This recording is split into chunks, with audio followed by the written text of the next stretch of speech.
Good afternoon, everyone, and a very warm welcome to today's webinar. On behalf of Connector.pk, I would like to thank all the school leaders, educators, and professionals joining us today from different parts of the world. Your presence reflects a shared commitment to strengthening education systems and leadership in our schools. Connector.pk is an education and innovation platform committed to connecting educators, institutions, and global thought leaders to create meaningful learning, collaborations, and professional development opportunities. Through our initiatives, we aim to empower educators with new perspectives, practical insights, and international networks. One of the key initiatives we are proud of is our exclusive webinar series designed to bring together global voices in education. This series aligns closely with the United Nations Sustainable Development Goals, particularly Goal 4, Quality Education, Goal 10, Reducing Inequalities, and Goal 17, Partnerships for the Goals. Through these webinars, we aim to create a platform where educators can learn from global expertise, exchange ideas, and build partnerships that ultimately improve educational outcomes for students everywhere. Today's session focuses on a topic that resonates deeply with many school leaders. Our webinar is titled Leadership Chaos: From Overwhelm to Clarity, Leading Schools Effectively in Times of Chaos. In today's rapidly evolving educational landscape, school leaders often find themselves navigating constant change, whether it is policy shifts, increasing workloads, or evolving expectations from parents, staff, and society. The session is designed to equip participants with practical leadership strategies and frameworks that help leaders lead confidently during uncertainty, make effective decisions even with limited information, manage stress and competing priorities, support and motivate teachers in challenging environments, communicate clearly with parents and stakeholders, and most importantly, transform challenges into opportunities for growth. It is now my great honor to introduce today's distinguished speaker. We are truly privileged to be joined by Mr. Narish Tamilarasan, a visionary school leader and educator from Malaysia. Mr. Narish serves as the principal of Tenby Schools in Penang, one of the most respected forward-thinking institutions recognized for its strong focus in STEAM, education, and innovative learning practices. Under his leadership, the school has built a reputation for fostering creativity, critical thinking, and future-ready skills among students. Mr. Narish is widely admired not only for his leadership in education, but for his dedication to mentoring educators and sharing knowledge with the global education community. We are especially grateful for his generosity in taking the time to share his insights and experiences with us today. But before we begin the session, we will take 1 minute to briefly introduce an exciting initiative called the Global Classroom. I would now like to invite our representative to share a short overview of this initiative. Ifra, the floor is all yours. Thank you so much, Mrs. Ma. Hello, everyone. I hope you all are having a splendid day so far, and I'm meeting you today as the face of Global Classroom. As someone who has completed her A levels at 13, is currently a part of quite a few summer and spring schools, and is actively interested in AI and robotics, Global Classroom is one of the things that students my age can immensely benefit from. Global Classroom is a program initiated by Connector.pk to equip young students with the skills needed in the current era of digitalization and automation, and more importantly, cross-cultural intelligence, as this initiative is a trinational program between China, Malaysia, and Pakistan. Please contact us at media@connector.pk and for further info and get a chance to make your students experience the real global world. Back to you, Mrs. Ma. Thank you for that introduction, Ifra. And now, without further delay, it is my absolute pleasure to hand over the session to our esteemed speaker, Mr. Narish. The floor is all yours. Leadership chaos from overwhelm, leading schools effectively in times of chaos. And let me start with my introduction. I'm Narish, And the quote you can see from the screen here, this was told to me by one of the senior leader, one of the head teacher I worked before. She always tell us that be the teacher that your child would want to learn from. And I've been in this leadership role for many years now. And this quote is something I keep to myself and something which I strongly hold upon. That's what shaped me as an educator. And I've been in this education landscape from the day one, right after graduating from my university. I've stepped up in each and every role I was doing, basically, in the past 17 years. I started my career as a PE and ICT teacher in one of the private national school in Malaysia. And from there, gradually, I moved up. But if anyone asked me in the last 10 years, then I will see myself as a senior leader or a head teacher or a school principal. I don't think so. I would have said yes. No.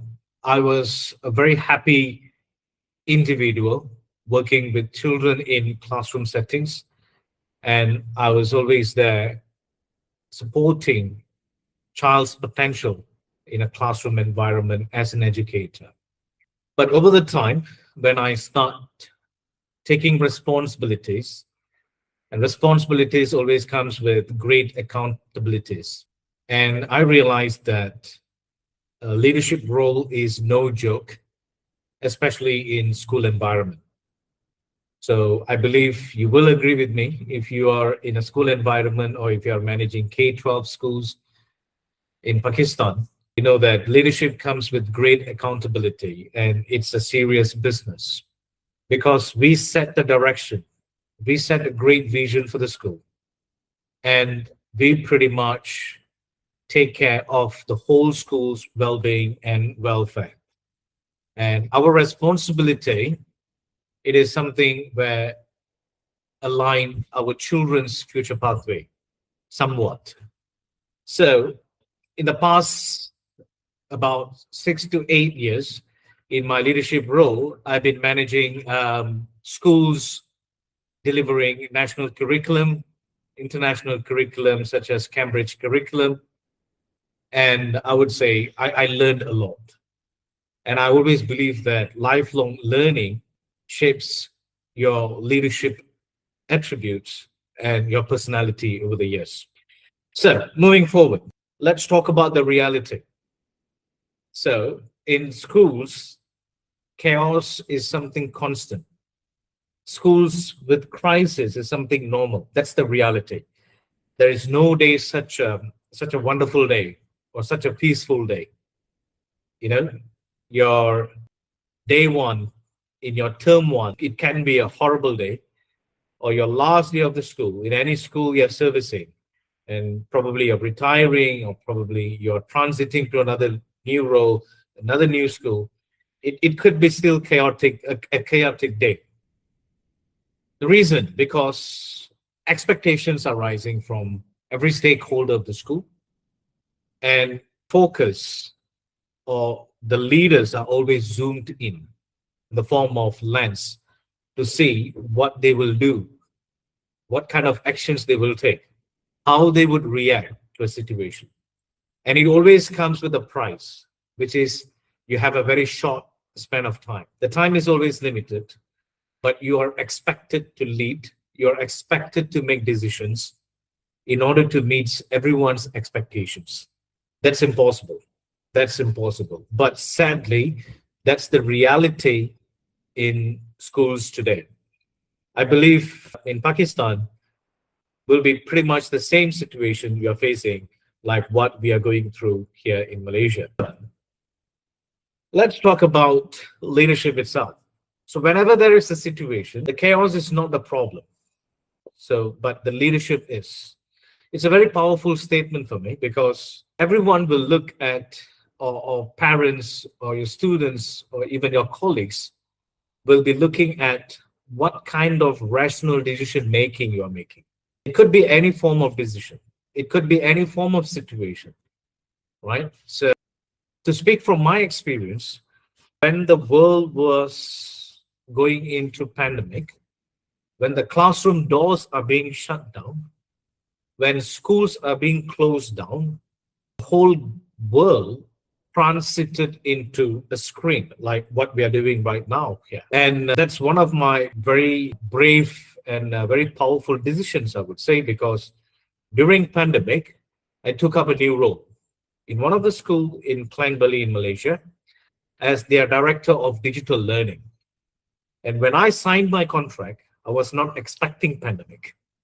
I wasn't expecting that a virus will be shutting down the entire operation of the world. And most importantly, I wasn't expecting that schools to go online because we were very confident that no matter what, schools will go on. We will go to schools. Kids will be coming to schools and we will do our teaching and learning as usual, like any other day. For me, it was a bit chaotic because it's a brand new school and I'm having a brand new team of teachers to work with. And we are getting a bunch of students from different schools joining us.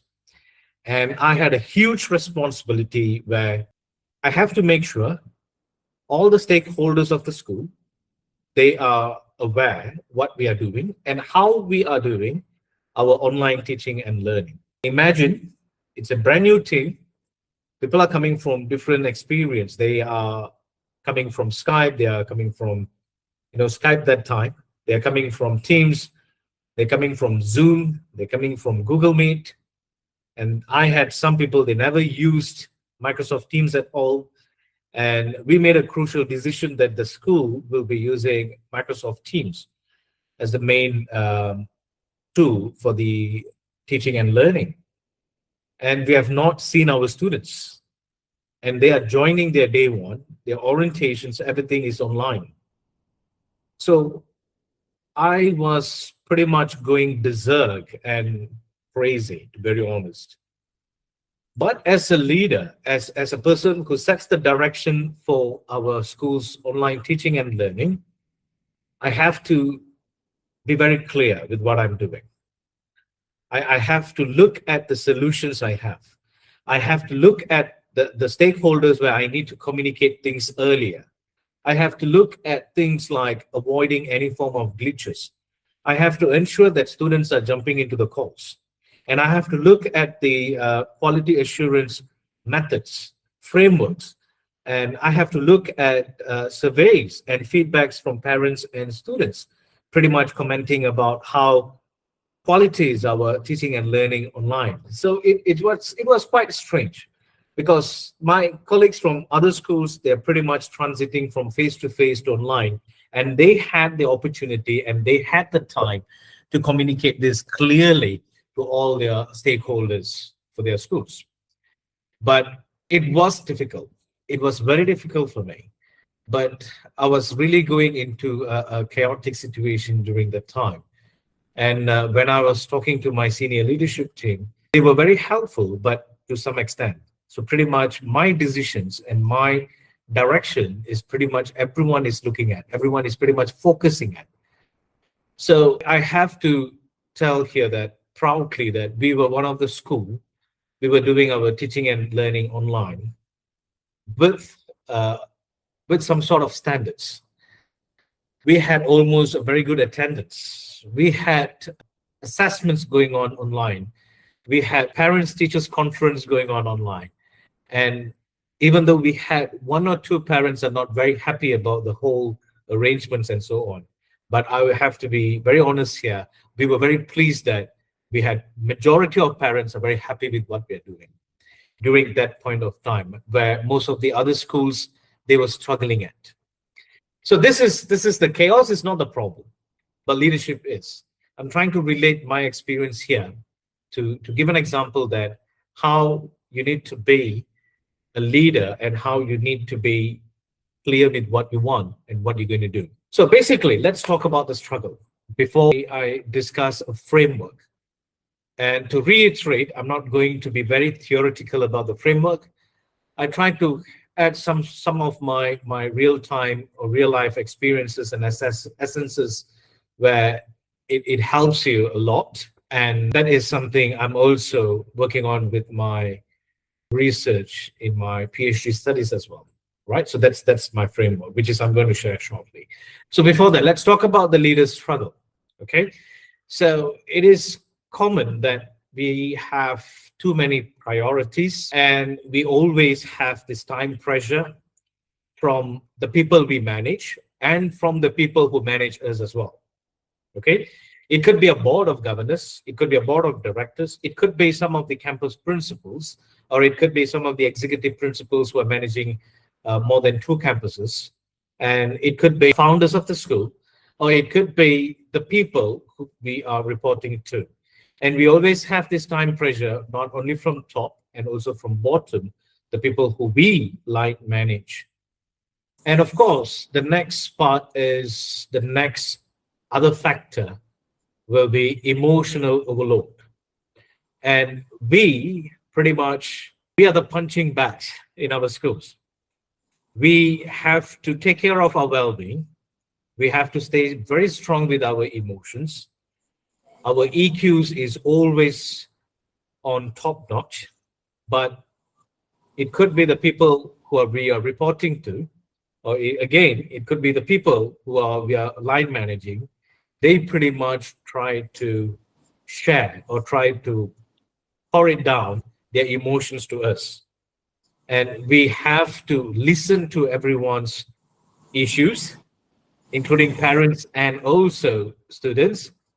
And there are very least opportunity we have to express our emotions most of the time. And of course, reactive decisions. This is something very interesting. I found out that most of the time, leaders, we our decisions can be very much towards the reactions we have on the issue. And that can be a very huge setback in terms of decision making. So these four factors, in my opinion, they are very important factors which is impacting the leaders' whole well-being and their performance and the way they carry themselves in a school setting, right? So it is quite challenging. It is quite challenging.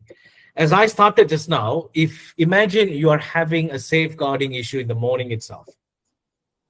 Imagine when you open your email, it could be your Gmail, it could be your Outlook, you can see a parent ranting to you, something they're not very happy about the school. And suddenly you can see there is a very high teacher's absence on the day, and your cover is concerned, and your whole school timetable is being shattered because of the covers or because of the relief classes where your colleagues have to cover. So imagine as a leader how you will place yourself in that situation, managing your emotions and managing the time pressure you are having.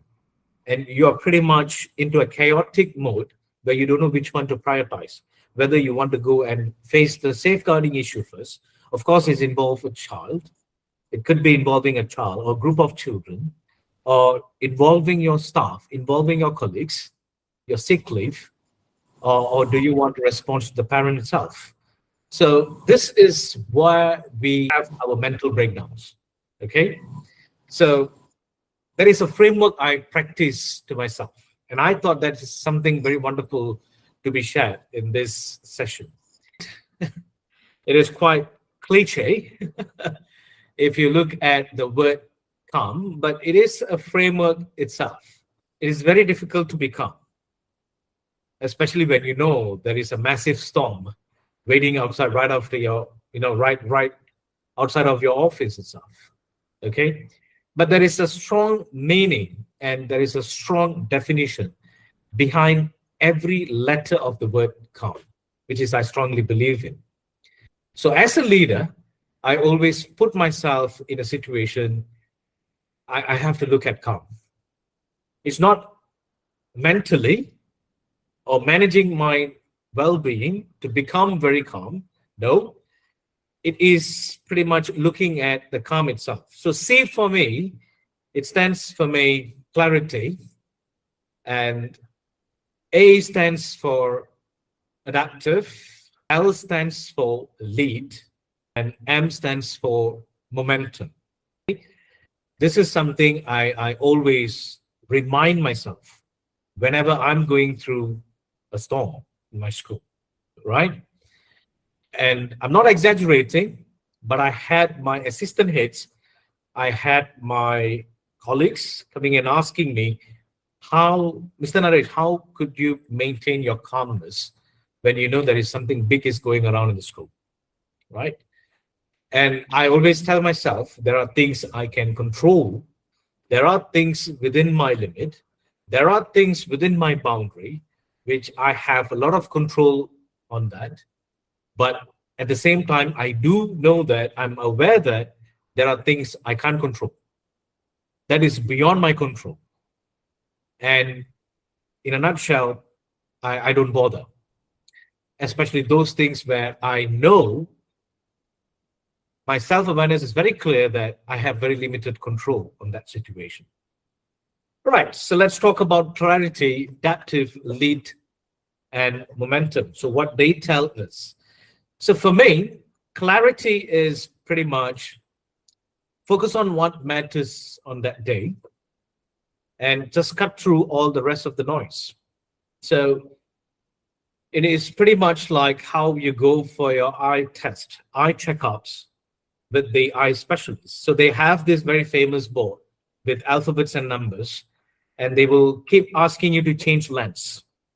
And they will ask you to read every single letter, and then they will go the level by level from the very big fonts to the very small letters.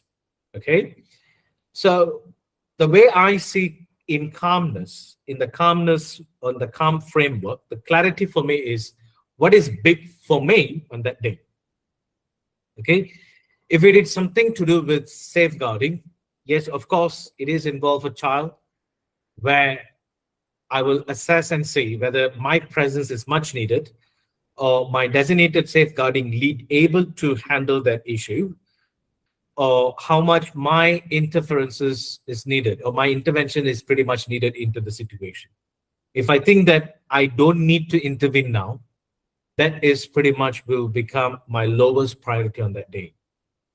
And if, let's say, staff absences and sick leaves and timetable and cover needs more attention, I will go into that.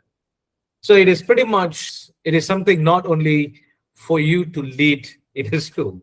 I would say you can pretty much have this framework in your life. So whenever you see your life is going through a tornado or a storm, okay, you just reflect into calm framework. Get some clarity first. Our brain stop working when we ourselves, we don't have that clarity. We don't know what we want. We don't know what to solve first. So have that first. From It's not about setting your priority. Have that clarity before the priority. That's very important. That is very important. So the very first point, clarity, focus on what is really matters for you on that day. And it may change.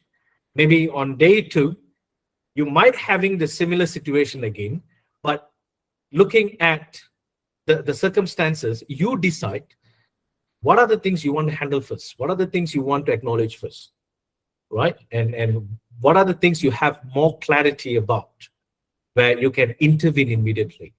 Without having any form of clarity and sitting down in your office and boggling about the issues, it's not going to help you in any way. So we have done with clarity. Let's talk about adaptive.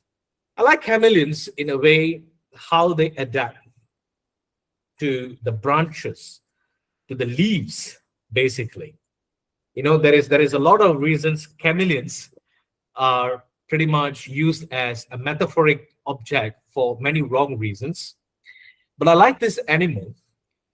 I like this particular creature where I envy the way chameleons adapt to the situations. Okay? For me, you need to adapt to the situation, the circumstances you are facing, And it is completely fine to decide with 70% of information or the context you have. Do not start worrying about the 30% which you don't know. Don't do that. If you have 70% of information and the context you have, act fast. What you can do, you can refine later. Okay? I know it can be like crazy. Some of you might be looking at it, oh wow, isn't it this is crazy to do as a leader? What if you are wrong? I mean, my question is, who is not wrong? We all can make mistakes. And I always tell to my colleagues, to my school, the schools I've worked before, even the schools I am leading now, I tell the students, my colleagues, that it is okay to do mistakes.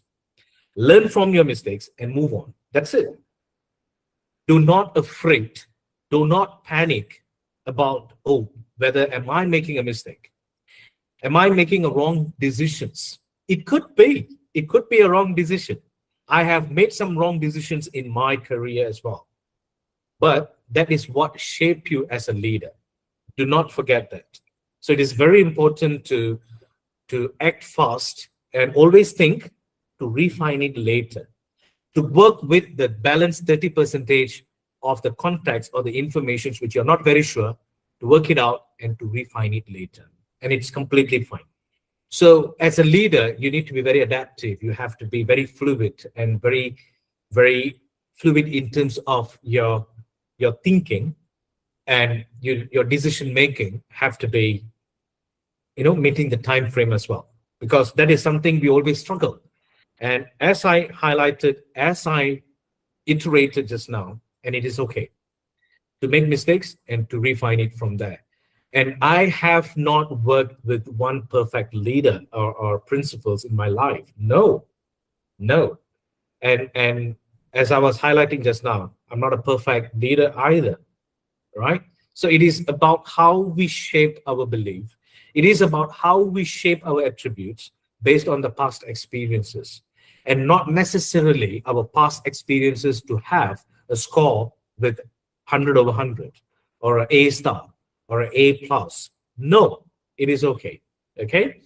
And moving on next, lead people. Lead people. The picture here says thousands of messages. I intentionally use this picture.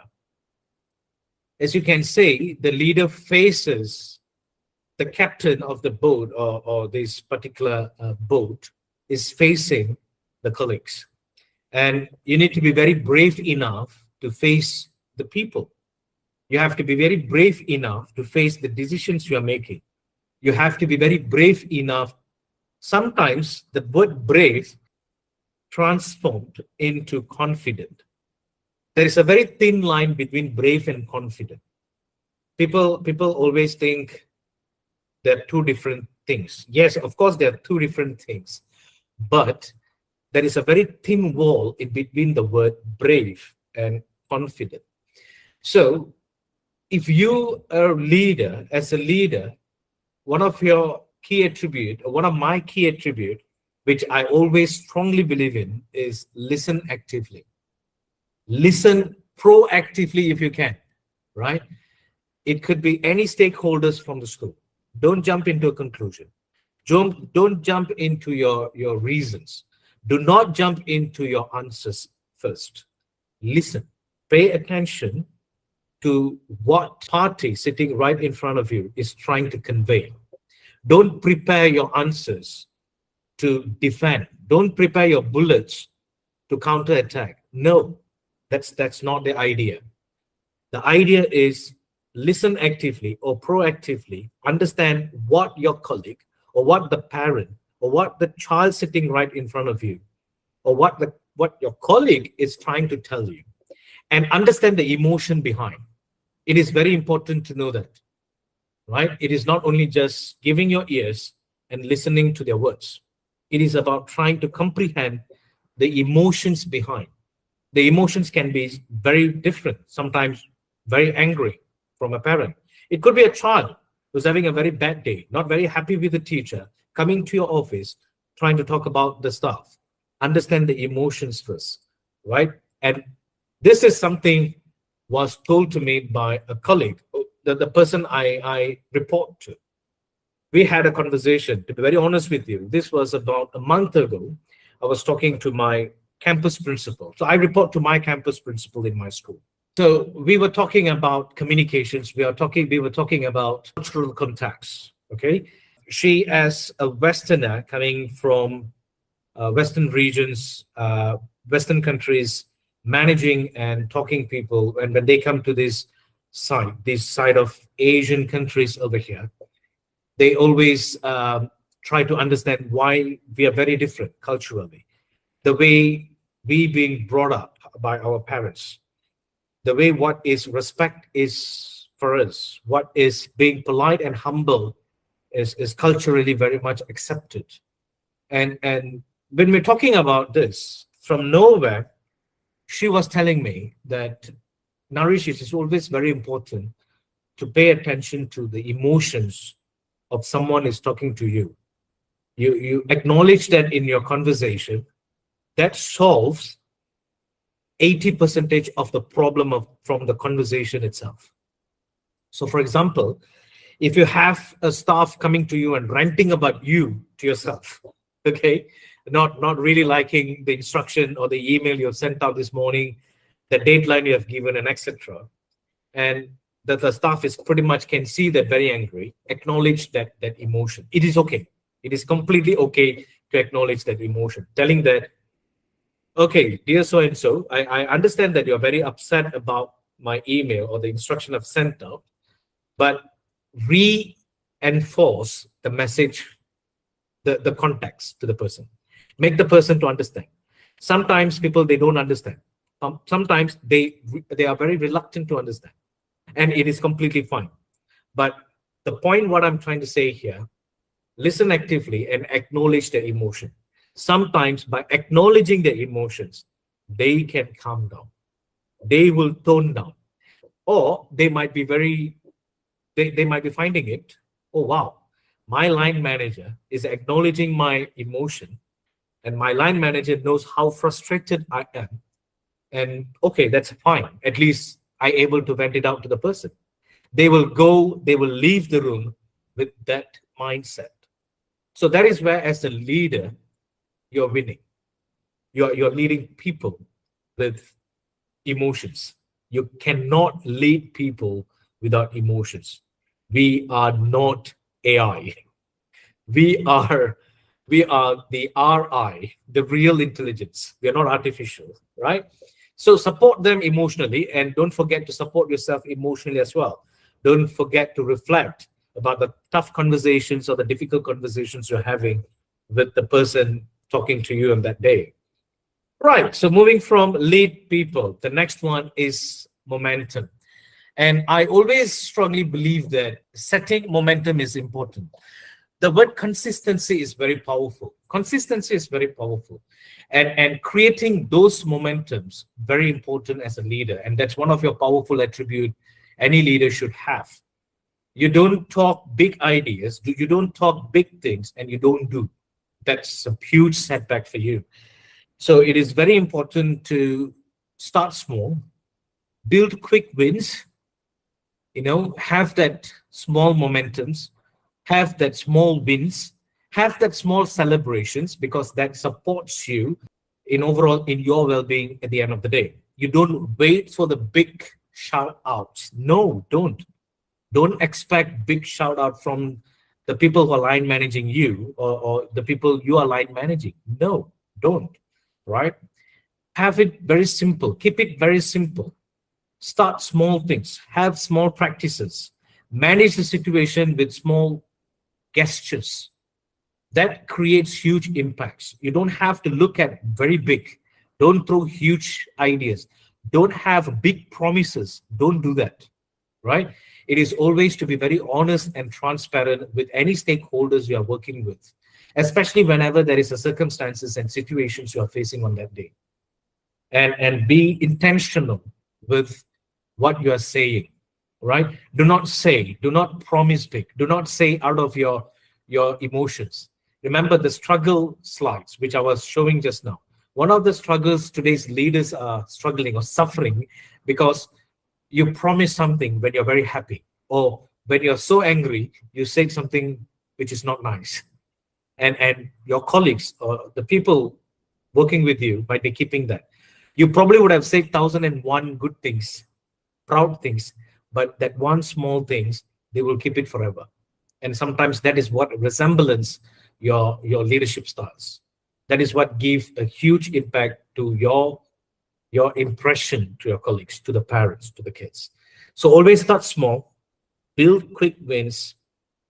Remember this, starts from clarity, be adaptive, lead the people, pay attention to their emotions, and have that momentum.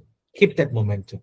This is how you can manage chaos in schools. And to be very honest, you can't stop crisis in schools. Okay, you can't have a peaceful term, a year, or maybe a day, right?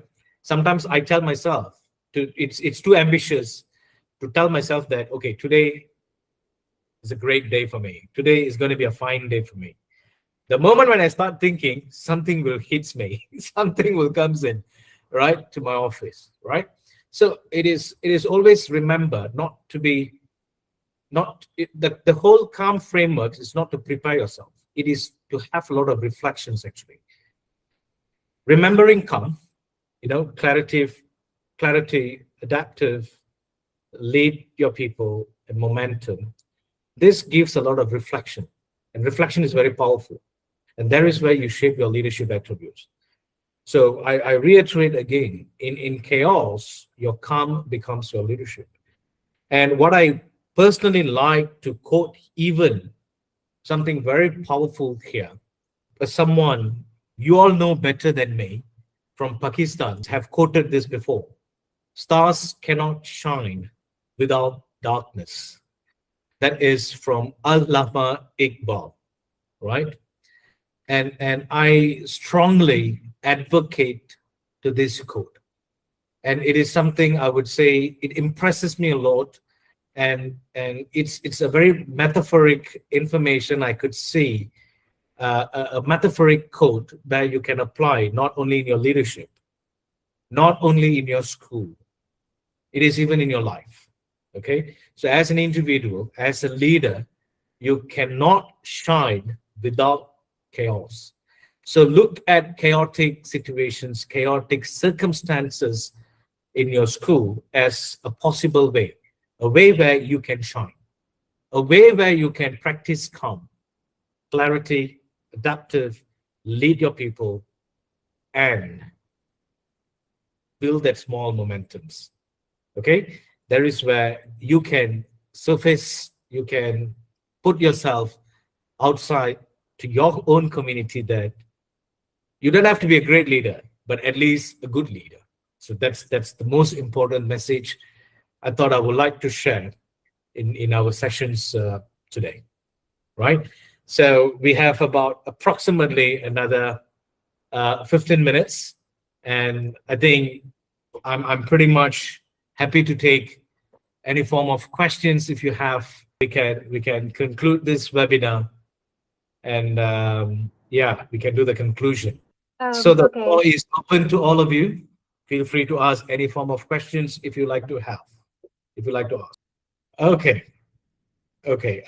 Right, I could see from the in-call messages. Thank you for those people that have introduced yourself, especially in the chat. Appreciate that. Okay. Yeah, yeah. Thank you, Asmara Zamir. It's really good to set goals and tones it for leadership. Calm breakdown is great. Thank you for saying that loud in the chat group. And there is no one best framework which is applicable or which is fit for everyone. No, I'm not saying that calm is the best framework. This is something I personally practice, and I personally use that a lot for my reflection. So I thought this is something very simple, and it is not very complicated. It is not It is not being journaled by a lot of scholars, right? There are some very limited research have been done on calm framework, but this is something I always reiterate to myself. It can be very helpful because it's very simple. Okay, there is a question from Rosina Imran. Okay, how one can ensure a safe and friendly school environment? This is very important because it's a good question, I would say, because every school, every child, before we start talking about school, my firm belief is every child should be feeling safe in schools. Okay, and for that, your school will need to have a very strong foundation of in terms of their motto, in terms of what they strongly believe in. Okay, it is not about uh, academic, and I like their motto because they emphasize safe. So which means they're telling the whole school community that we have zero tolerance, any circumstances, any chances, any situations compromising the safety of a child. And then safe, happy. So and then they're prioritizing a child's well-being, which is being very happy in school.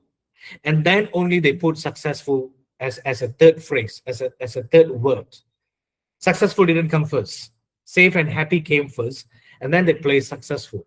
That is something I personally liked that motto because it's every school, every children, every kid coming to your school to become successful in a nutshell. But throughout the journey, as a school, having a strong safeguarding policy, having a strong safeguarding practices ensure the child's safety in a school. And the child and the parents must know that the child is well protected in the school environment. The rest is next. Okay. All right. And hi, Amber Tafir. Oh, sorry, Amber Tafsif. And there is I'm not sure whether it's a question. In times when our own health and well-being is at stake, what and how do we as leaders redirect our focus on good leadership and behavioral actions? As I was very clear at the beginning of this whole webinar, our well-being is least prioritized in most of the situation because we are the punching bags. Why? Because leadership always comes with great responsibility and accountability. That's why leadership is not everyone's cup of tea. The moment you understand this, you will manage your health, your well-being. Okay. The way I manage is whenever I feel very stressful, I will start taking a lot of walks in my school corridors. And I will go and have a lot of small chats with the primary kids in our school. They are wonderful souls, right? They're very innocent. So they ask a lot of questions. And you can ask them a lot of questions as well. So this is how I manage myself, my emotions especially. I try avoid having serious conversation with adults whenever I think that I just need a bit of redirection. If let's say I'm having a very difficult or tough day, right? So, but in a nutshell, always remember the rule number one for school leadership is understand that leadership is not everyone's cup of tea. If you are taking that leadership role, responsibility, and accountability means we have to navigate these through. I know it's going to be very difficult. Okay, thank you, Asmara. Again, I do suggest being positive and being role model for your team. Do practice well-being first before anything. That's really good. That's really good. But I have an opinion over here. It's being positive. I feel that it's being very much, it's an overused word, overused term in especially in school context. Everything for everything they always say, oh, be positive. Be positive. To be very honest, sometimes you can't, and we can't as a leaders. Sometimes we might be firefighting with something. Maybe sometimes we might be firefighting with budget issues, budget allocations from the board, right? And imagine that there's a lot of things to be done for the school. And then if let's say anyone from the board coming and tell you, no, be positive about the budget constraints we have, will definitely upset us. Will definitely upset us. But it's a very good approach. I definitely agree with you. At least try to, show that you are being positive. But sometimes it can be very tough, very tough. And as a leaders, I'm very expressive. I always tell to my secretaries, to my assistant heads, I'm very expressive. I will tell them that, oh, I'm having a very tough day today. Could you just give me 5 minutes? I'll get back to you. I just need some reflection to do, and then yeah. So thank you for that. Really appreciate that. The calm framework seems great. Thank you.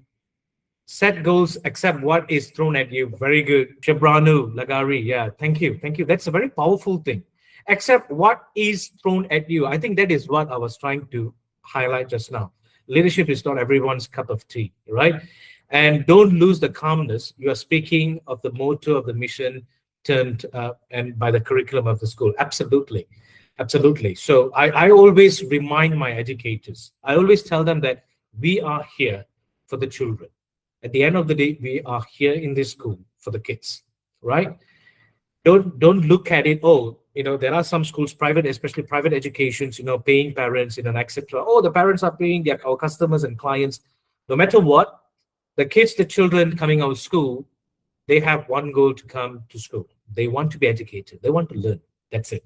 So I put the rest of it behind, behind the whole scenario, right? There is a question from Wada Hafiz: how to maintain self-respect when your supervisor always downgrades and criticizes your work, no matter how hard you try. Have an open conversation. Have that confrontation, right? Have the confrontation first. Express your what you feel. Probably your supervisor doesn't seem to understand the emotions in your conversations. Ask the very first question whether your supervisor understands the emotions coming from the conversations you are raising on that particular day. Okay, and self-respect. And for me, the way I look at it, I don't let other people to decide what is my self-respect is. My self-respect is my self-respect. If at any point I'm being mistreated, I will share it in a very nice way first. I will tell them, I say, this is something not nice to be said over here, because I think it is completely out of context, and can we just refocus into what we're supposed to discuss? Because I think you are pretty much talking about my personality or myself, where we're supposed to be in line with the topic we are talking. So this kind of conversation, sometimes it can be hard for us to share, but it is good to share. It is always good to share. This is something I learned along my career, that to be very transparent, to be very honest with what you are saying. Being a good listener and being positive really helps to have a good environment. Absolutely. How much of leadership overwhelms in systemic versus personal mindset differences, and how do we balance the two? This is powerful. This is very, very powerful. I think that is why I started the whole webinar. Gong Buhada, if you join the call in the beginning, I'm always very careful, and I'm very clear with what I can control and what are the things I don't have controls. I'm quite clear. I distinguish that first, because I bother very much on things I have control, right? I don't do, if it is, for example, the school I am with right now, it is under an organization, a corporate company called International School Partnerships. They have a lot of frameworks. They have a lot of practices. So I do have my colleagues questioning or challenging some of the practices, some of the frameworks. But that is the systemic approach from the company, from the corporate. So I wouldn't be battling that very hard, because that is from the company itself. I will see in within my capacity how I can manage, or how I could control the damages, or what are the things I can personalize, what are the things I can change for my community, for my school, right? So I believe I answered this, to your question. Um, we have about another 3 more minutes. I would like to take another 2 more questions only. Please don't get me wrong. There's a lot of good questions coming out, but we have a very limited time. So I will just answer another 2 more questions, and then we will conclude this webinar. How can this is from Famida Fazal? How can a leader stay emotionally strong and make clear decisions during stressful situations without affecting their team? You see, you cannot gamble that, I would say, because you must be very clear. Any decision you are taking, it's either make someone happy, and it also could make someone unhappy. That's the reality. Don't run away from reality. And another big problem with all the leaders is they want to be the nice person in everyone's book. That's not going to happen. That's definitely not going to happen, right? You cannot be the nice person in everyone's journey, in everyone's career, right? So sometimes your decisions is pretty much, it's needed because it complements the situation. It gives a solution for the situation, but it can upset the people. It could be a colleague, it could be the parent, it could be the children, right? So, like for example, when I joined one of the school, I revamped the timetable, and I had a lot of feedbacks coming in sticky notes to my office. The kids are unhappy. The secondary kids are very unhappy. They were sending they were really sending me their expressions. I mean, what they feel about the decision, right? But I have to make the decisions because I know in a long term it's going to benefit the kids, right? So trust me, after a month of two, I had students coming and telling me, and the parents coming and telling me that, Mr. Narish, that was one of the very wise decisions the school has made in the past few years. You revamping and looking into the timetable and the learning hours. So this is what decisions. Decisions always implicate. It comes with impact. It can be positive, it can be negative. Whether are you confident and brave enough to face it, right? Chaos is not the problem to eliminate. It is the condition to live within. Absolutely, that is what I'm trying to share. Okay, Farah Durrani, for leaders is something one must learn to deal with. It's for self and for the people around you. Absolutely, I am with you. Yeah, on this. Thank you, Amber. I really like what you said about understanding emotions of people. Yes, of course. Of course. Thank you. And it's 9 p.m. here in Malaysia, and I believe that it is 6 p.m. in Pakistan. Correct me if I'm wrong, Isma. Correct. That's 6 p.m. Okay, yeah. Um, Yeah, I'm very honored, I'm very honored to answer all the questions, and I'm really happy and glad to meet fellow educators from Pakistan, the country I always wanted to visit as well. I hope one day I can come and have a face-to-face session with leaders and educators in Pakistan. Yeah. yeah. Definitely, we would love to invite you to Pakistan one day. Let's have a meeting face to face one day and enjoy Pakistani culture as well as the Malay culture as well. Yeah. And we always love when cultures cross each other and we integrate. So definitely, even if for education as well, then it would be even better, right? Of course. I would like to say some closing notes before we could even, say goodbyes. It was a very wonderful webinar. To say thank you very much for your fresh and insightful session. Your reflections on navigating emotions in school leadership and making confident decisions was very, very important. Something that people ignore or end up unintentionally ignoring when in leadership. And also, we as Pakistanis, I would say, representing all the Pakistanis joining us today, we are deeply touched by you adding the remarkable quote by Mr. Allama Iqbal: surely stars cannot shine without darkness. And I am sure all of our participants have walked away with practical strategies and renewed mindset towards their leadership positions, and to all the leaders that they look up to as well in their respective schools and institutions. On behalf of Connector.pk, I would like to express our sincere gratitude, as well as I would like to share the certificate of appreciation in recognition to your valuable contribution. The certificate will be shared with you via email, and our team will get back to you regarding it as well. I would then again thank you once again for inspiring all the educators joining us today across borders and helping us to strengthen this global collaboration and this global network that we are trying to tie very, very closely so that education can actually really foster. And thank you again to all our participants as well for joining us today and being part of this session. And I believe it was not just a session to understand leadership in education, it was much more than that. And it was really soul enriching at this point, really, definitely. So thank you so much. Hi, Isma. Thank you. Thank you very much. Thank you for the opportunity and good night and good evening, people. Yeah, thank you. Bye Bye. bye. Bye bye.